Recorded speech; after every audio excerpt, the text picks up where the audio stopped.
In this video, we will be discussing the most powerful piece on the chessboard, the queen. The queen is powerful. The queen is mighty. The queen is ruthless. If you take your eyes off the queen for just a second, she will snatch up half your chessboard in a matter of moves. The queen is anti-damsel in distress. By the end of this video, you will see just how powerful and mighty she is. Class is in session.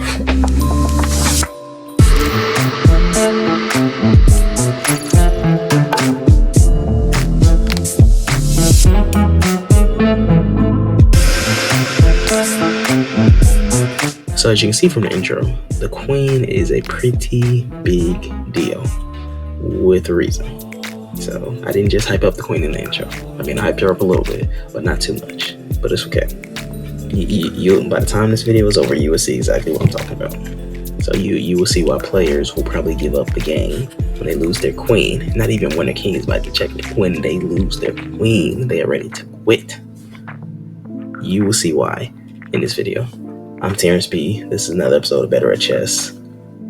Now, let's talk about the queen. Okay, let's get into it. Let's talk about the queen.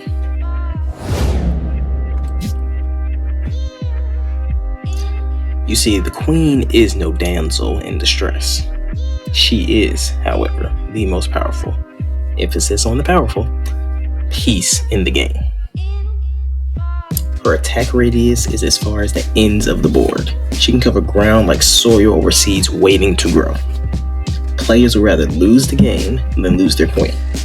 That's the type of influence and mightiness the royal heiress has. Lose track of your opponent's queen and your throne might get snatched up. So, what makes the queen so powerful? Imagine a piece that covers the board like a bishop and a rook. And you can imagine how dangerous the queen is. She can move forward. She can move backwards. She can move horizontal.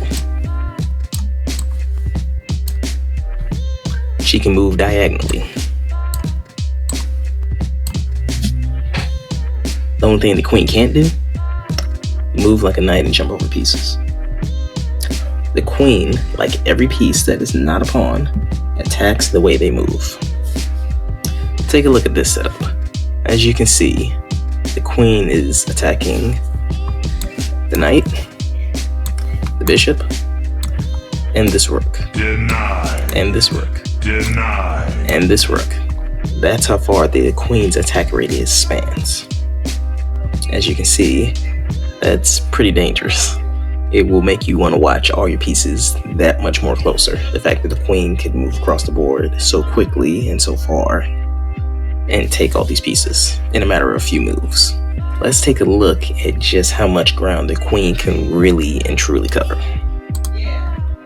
See, as I clicked on the queen squares, it shows these little dots, and all these dots show a square that the queen can go to. As you can see, there are a lot of them. The queen can go vertically, forward and backwards, diagonally, forward and backwards, and horizontally, left and right.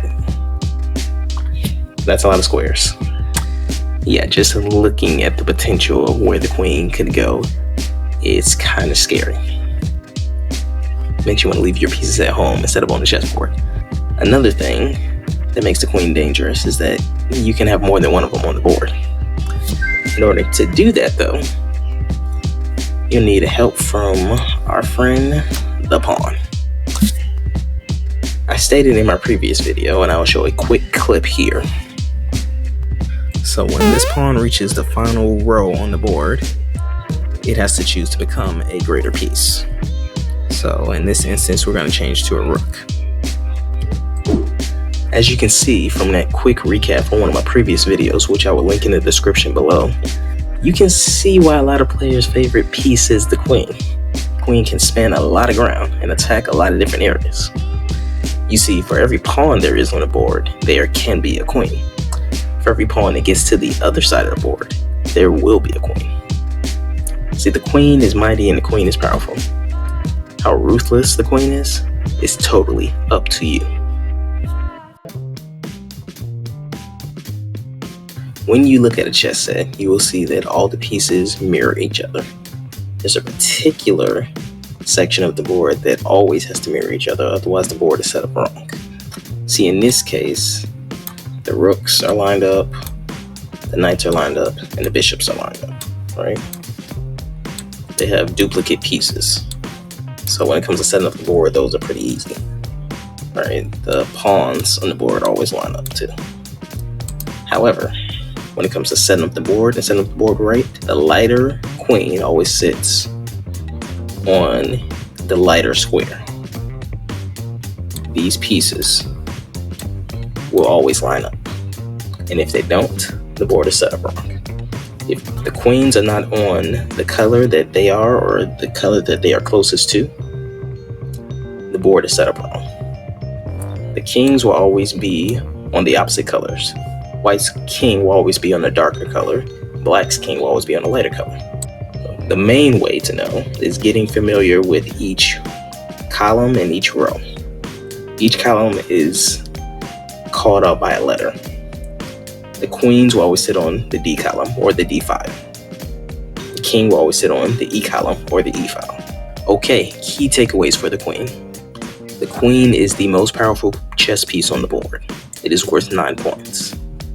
The queen moves forwards, backwards, horizontally, and diagonally, like a bishop and a rook. The queen cannot jump over other pieces. The queen does not move like a knight. You can have as many queens on the board as you have pawns that reach the other side of the board. Now we know exactly what there is to know about the queen. The queen is the most powerful piece on the chessboard. You can see why when people choose to promote a pawn, they choose to get a queen. Having one queen is dangerous. Having 2 queens or more, that's a whole different type of danger. How you use the queen is up to you. Now that we know about the most powerful piece on the chessboard, it's time to talk about the most important piece on the chessboard. Why we play the game in the first place. There's only one piece in chess that can be checkmated. There's only one piece that has so much importance. That piece is the king. Check out my next video to see more.